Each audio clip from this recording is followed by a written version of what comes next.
40 minute পলমকৈ অনুষ্ঠিত হল মেট্ৰিকৰ পৰীক্ষা।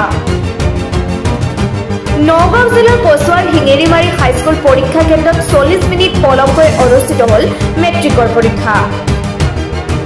বিদ্যালয় কৰ্তৃপক্ষৰ ভুলৰ বাবে এই বিসংগতি হোৱাৰ অভিযোগ উত্থাপন হৈছে।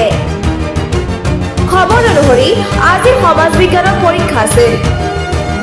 উল্লেখ্য যে পৰীক্ষা কেন্দ্ৰটোত মুঠ 367 গৰাকী পৰীক্ষাৰ্থীয়ে পৰীক্ষাত অৱতীৰ্ণ হৈছে যদিও প্ৰায় 40 মিনিট পলমকৈ 190 জন পৰীক্ষাৰ্থীয়ে পৰীক্ষাত বহিবলগীয়া হয়। ইপিনে কচুৱা আৰক্ষী থানাৰ পৰা পৰীক্ষাৰ ইনচাৰ্জগৰাকীয়ে কেৱল 190খন সমাজ বিজ্ঞানৰ প্ৰশ্ন কাকত পলমকৈ অনাৰ ফলত এই বিসংগতি হোৱাৰ অভিযোগ অভিভাৱক তথা পৰীক্ষাৰ্থীৰ। কোৱেশ্যন পেপাৰ বহুত আনিছে আমাক 20 মাৰ্ক দেৰিকে আহিছে। কোৱেশ্যন পেপাৰ দেৰিকে আহিলে টাইম পেপাৰ ঠিকে দিছে কিন্তু কোৱেশ্যন পেপাৰ বহুত আনিছে আমাক 20 মাৰ্ক কৰি অলপ দিলে অলপ ভাল হ'ব। বহুত আনিছে লিখিব পৰা নাই।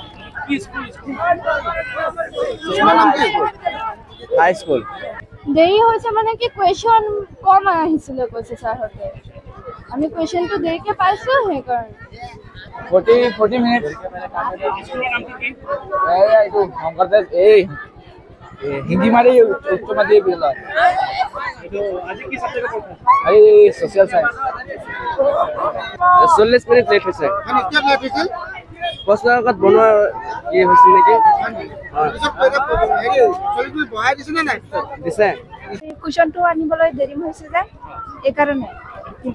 এই হিঙিমাৰী স্কুল। কচুৱাৰ পৰা গুলজান হুছেইনৰ ৰিপৰ্ট মাছমি নিউজ।